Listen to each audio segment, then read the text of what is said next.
ការពីមុនណាបើសិនជាគេឲ្យខ្ញុំជ្រើសរើសរវាងមឹកហើយនិងបង្គាខ្ញុំប្រកាសជាយកបង្គាបងប្អូនអរគ្នាដោយសារតែខ្ញុំគិតថាបង្គាវាមានរសជាតិឆ្ងាញ់ហើយមឹកមើលទៅអត់តំណងអញ្ចឹងណាប៉ុន្តែឥឡូវបើសិនជាឲ្យជ្រើសរើសខ្ញុំប្រកាសជាយកមឹកហើយ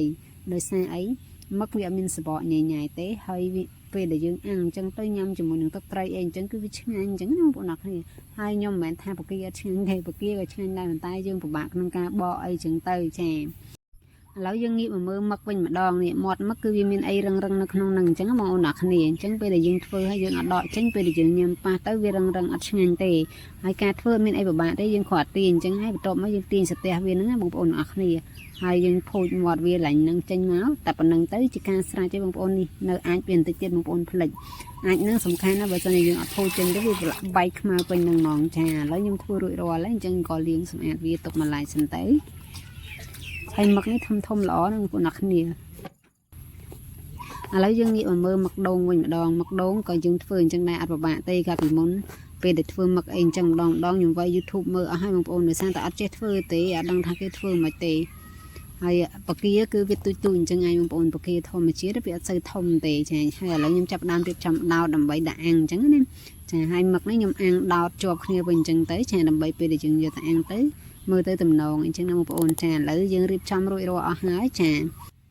ហើយភ្លើងរបស់យើងក៏បានប្រកាសឆេះហើយដែរបងប្អូនអញ្ចឹងយើងក៏ចាប់ផ្ដើមរៀបចំចាត់ចែងដាក់មឹកដាក់បកាឲ្យយើងដាក់អាំងតែម្ដងទៅ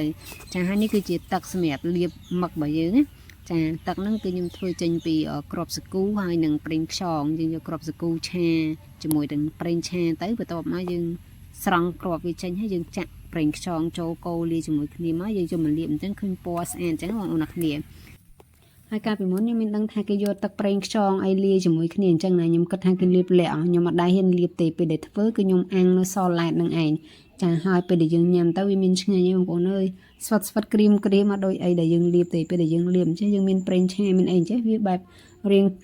រលោងហើយពេលដែលយើងញ៉ាំទៅបែប juicy អញ្ចឹងបងប្អូនណាគ្នា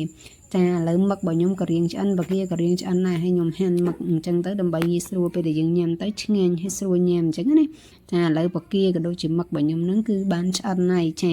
ហើយទឹកត្រីរបស់ខ្ញុំក៏បុករួចរាល់ហើយដែរតំណងដែរអត់បងប្អូនអ្នកគ្នាហើយពេលដែលយើងធ្វើនៅផ្ទះអញ្ចឹងក៏ម្យ៉ាងដែរគឺយើងអាចកាត់បន្ថយការចំណាយផ្សេងបានមួយចំនួនដូចជាសាំងឡានអីអញ្ចឹងទៅចាហើយយើងអាចទទួលបានទឹកត្រីដែលយើងបុកផ្ទាល់ដៃគឺអាចនិយាយថារសជាតិដែលយើងចង់ញ៉ាំអញ្ចឹងណាចាចង់ហឹលឬមិនហឹលអីលៃលខ្លួនឯង